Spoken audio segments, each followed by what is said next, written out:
Hello, happy Monday, and welcome to your NEWSMAX Daily for April 22nd, 2024, the 113th day of the year, and today is Earth Day, established in 1970, now celebrated or observed by billions of people in more than 190 countries.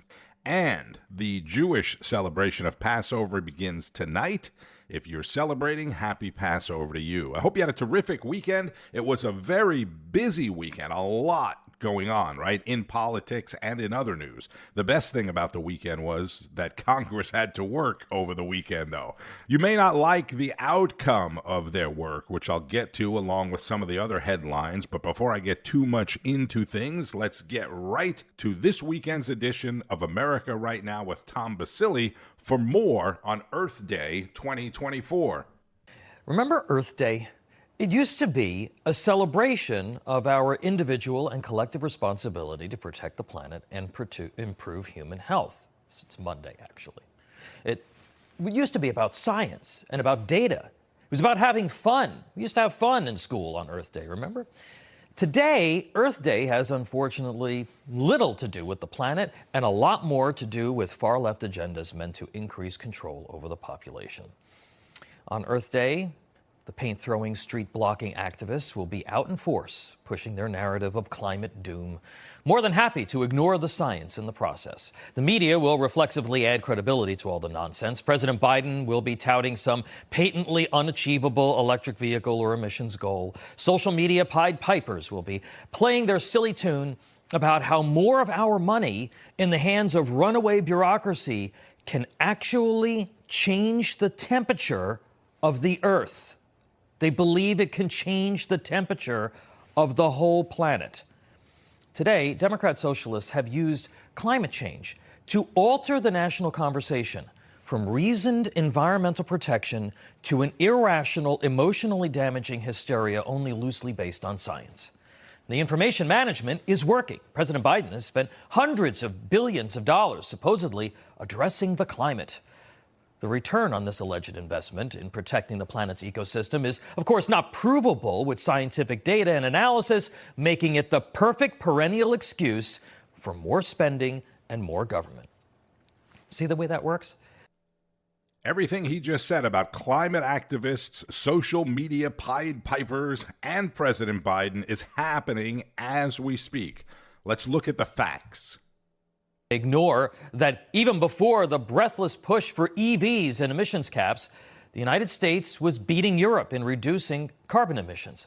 They ignore that while geologic history and environmental science make clear that the climate does change, there is little scientific data to support that any effort by the United States government or even Western governments collectively can actually impact the planet's temperature. They ignore that since the 1960s, predictions about overpopulation, running out of fossil fuels, palm trees growing in Central Park, that was a favorite of Al Gore, a new ice age that would turn most of the country into Fargo in January, and dozens of other theories about climate doom have all been totally inaccurate. In 1989, the Associated Press actually ran a story that proclaimed rising seas could obliterate nations in just 11 years. Senior UN environmental official Noel Brown said then, quote, entire nations could be wiped off the face of the earth by rising seas if the global warming trend is not reversed by the year 2000. The United Nations and President Biden have repeatedly doubled down on the notion that the planet will be totally unlivable within a decade if we don't give far-left institutions more power, more money, and more control. But at congressional hearings recently, Biden administration officials couldn't provide any projections for the impact of the proposed spending and regulations. They didn't even know how much CO2 was actually in the atmosphere. Most tellingly, climate activists routinely ignore the massive environmental destruction of their own agenda, including deforestation, which impacts emissions and air quality, as well as human rights violations associated with mining for lithium and cobalt, two components necessary for electric battery production. That is Tom Basile, host of America Right Now, one of the many must-see weekend programs on Newsmax. Oh, yeah, the facts. Nobody cares about that. The more you research, the more you learn, the less you believe. That's what I always say, right?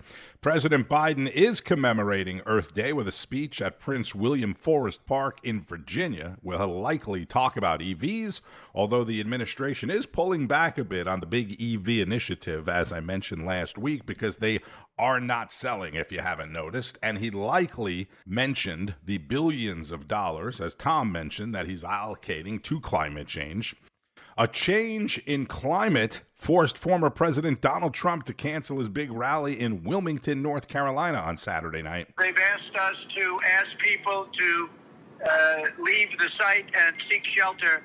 And what we'll do is we'll make up for this very quickly at another time. Thousands of people, as usual, gathered early in the day for the rally. Trump was actually on his approach to Wilmington in the Trump jet when rain and high winds developed. Ladies and gentlemen, this is Donald Trump, your favorite president of all time, hopefully. As you can see, there's some very bad weather heading in, and we're flying in a few minutes, but they really would prefer that we not come in because there's a certain danger to all of this. And I just want to thank you. I'm so sorry, but we'll do it again, and we'll do it bigger and better. And you have my promise. Same location. Thank you, everybody. God be with you. Thank you. That weather system did cause some damage in areas of North and South Carolina over the weekend, so that event will be rescheduled. This is actually the second time that Trump was forced to cancel a rally in the Tar Heel state.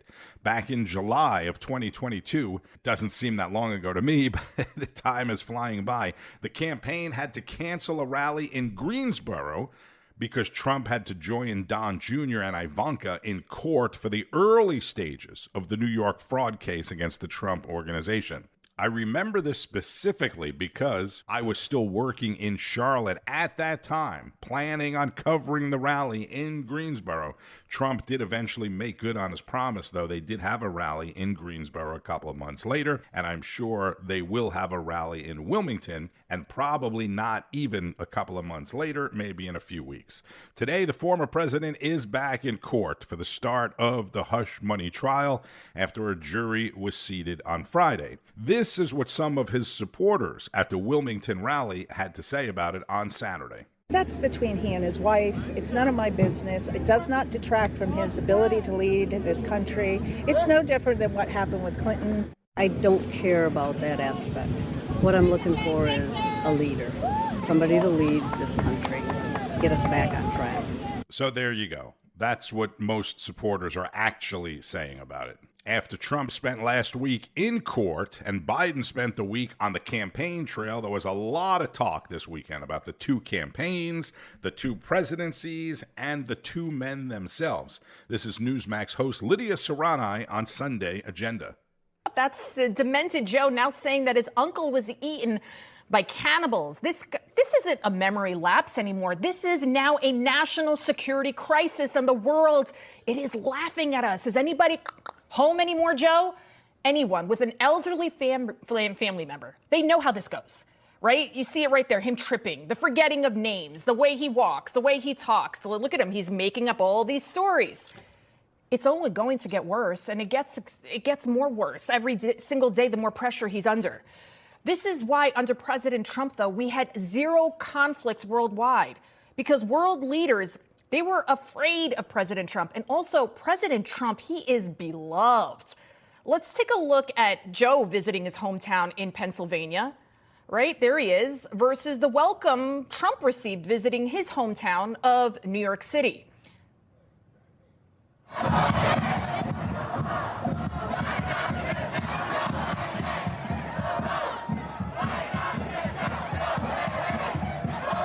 So that's President Biden in Pennsylvania. The crowd is chanting, "Hey, hey, ho, ho, Bidenomics has got to go." That was the response the crowd in Pennsylvania gave Joe. And here's how Harlem treated Trump. Nice to see you. Nice to see you. Thank you. Good. Everything good?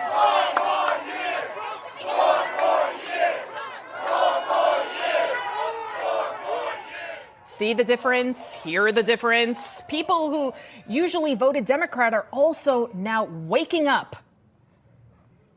Trump, when he said he would do something, he would do it. He doing. He takes action, and he does care about the people. He certainly does care about the people. And the contrast between the presidential candidates, it's stark. And the Democrats, they know it. For Democrats, desperate times call now for desperate measures. This is why they know the only way they can stop Trump's momentum sweeping this nation is by locking him up, for now, in a courtroom. But make no mistake, they want to lock him up for life because the swamp knows their grift will be as dead as Joe Biden's uncle if Trump wins again. That's NEWSMAX host Lidia Curanaj on Sunday Agenda. And Eric Bolling spoke with former Housing and Urban Development Secretary and retired neurosurgeon Dr. Ben Carson. Good to have you, Dr. Carson. So, in the last 48 hours, Biden goes to Scranton, no one shows up. In the Wawa, it's scripted. People saying, go home, Joe. Trump goes to bodegas in Harlem, and African Americans and Hispanics come out, and all they want to do is chant 4 more years. Go, Trump, go. Absolutely. The difference is night and day. And, 6 months ago, I was talking to a group of Europeans, and their consensus was that Joe Biden is a laughingstock. And the part that they were concerned about is that he's the leader of the free world. And they were concerned about their own security going forward. It's a serious, serious problem. And I think that the Democrats know it too. Many of them are starting to admit it, but they recognize that we are in serious trouble. The world is aflame right now. Things that are going on in Ukraine, things that are going on in the Middle East, some things that are going on in Africa. Look at what's going on in our own country with crime in the inner cities. All of this is secondary to policy differences that were made. It makes a huge difference what kind of leadership you have, and right now we have none. Doctor, I'm talking to a neurosurgeon, one of the premier surgeons in the world, really, Dr. Ben Carson. Life expectancy for a male in America, I believe, is 79. Am I wrong? It's right around 80, yes. So 80 years old. Joe Biden's 81, soon to be 82, and if he gets reelected, 86 at the end of his term. Doctor, there's an old 80, 81, and there's a young 81. Where would Joe Biden fall in that? It's a sliding scale, right? Where would he fall on that scale? Yeah, well, you accurately pointed out that there's such a thing as the chronological age, but there's also the physiological age. And that's the age that you act. And, Joe Biden acts way older than 81, and Donald Trump acts way younger than 77. And this is how you make a determination as to how long someone is likely to be around and how active they're going to be. So we have a very big contrast between the two. And it's dangerous for our country because there's so many issues going on that are critical right now. And I think a lot of the Americans are starting to wake up. Many of the traditional Democratic voters are actually starting to recognize that if we continue down this path, we're not going to survive. A lot of the young people are doing that. I've been at a lot of universities lately and been thrilled by the enthusiasm of the young people. Dr. Ben Carson on NEWSMAX. As I mentioned, Donald Trump is back in court today for the start of the hush money trial, and other attorneys representing the former president will be in another New York courtroom defending the $175 million bond payment that Trump posted in the Trump Organization fraud case, because the New York Attorney General, Letitia James, has issues with it and is urging the court now to reject it. This is Sebastian Gorka on Wake Up America earlier this morning. Day one, Dr. Gorka. Opening arguments, you just heard Jordan say they should last about 90 minutes. What are your thoughts? It's a joke. It's a travesty. It's absurdity. As you said, I mean, this trial should never have gone to court. We have that document. Anybody right now can go online and find the letter where Stormy Daniels certified she never had any kind of sexual relationship with President Trump. So what is this about? And we know Michael Cohen is a convicted perjurer. Right. So their two star witnesses are a guy who has been convicted of lying in court, and the other one who said there's no there. So again, this is just election interference. The idea that this man is the leader of the opposition, won the primary earlier than anybody else, and now he can't campaign for 2 months. He's got to sit in that court. That's why it's happening, because they know he is going to crush President Biden if there is a free and fair election. Yeah, and I'm wondering what you make of, so Donald Trump is stuck in this courtroom while Joe Biden can campaign. NBC News with a new poll out over the weekend. Trump still got a 2-point lead over Joe Biden head-to-head. In 2020, for example, Donald Trump never had a lead over Joe Biden, right, at least according to NBC News. So he's still got a lead. But when it comes down to the issues, competent and effective, who would be a better leader? Trump is +9. Dealing with inflation and the cost of living, Trump, Sebastian, +22. And how about this? Which candidate is better and has better mental and physical health? Donald Trump, +19. The numbers are stunning in Donald Trump's favor. How does it affect him being in the courtroom for what could be another 2 months?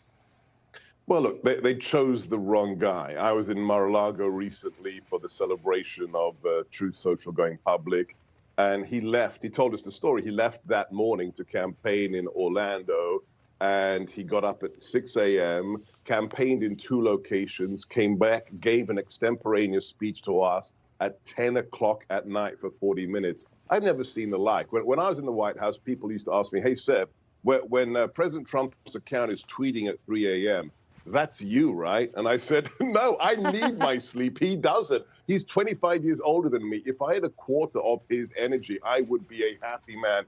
He's like a freight train. He's like a Mack truck. Sebastian Gorka on Wake Up America. Trump may have gotten some help in the Georgia election interference RICO case. Last week, Georgia Governor Brian Kemp signed a law allowing a commission to begin sanctioning and removing rogue prosecutors in the state that they feel are not doing the job. The commission happens to be made up solely of Republicans, which could end up removing Fulton County District Attorney Fani Willis's prosecution against Donald Trump. And another $61 billion is likely on its way to Ukraine, along with funding for Israel and Taiwan, without any funding for the U.S. border. Texas Congressman Troy Nils. What happened today to America is bad. It's not good for America. It's not America first. And this is Georgia Rep. Marjorie Taylor Greene. This is a business model the American people do not support. They don't support a business model built on blood and murder and war in foreign countries, while this very government does nothing to secure our border. Marjorie Taylor Greene and a handful of other Republican representatives are not at all happy with the deal, did not want to fund Ukraine. And then there's a bunch of Republicans that did want to fund Ukraine.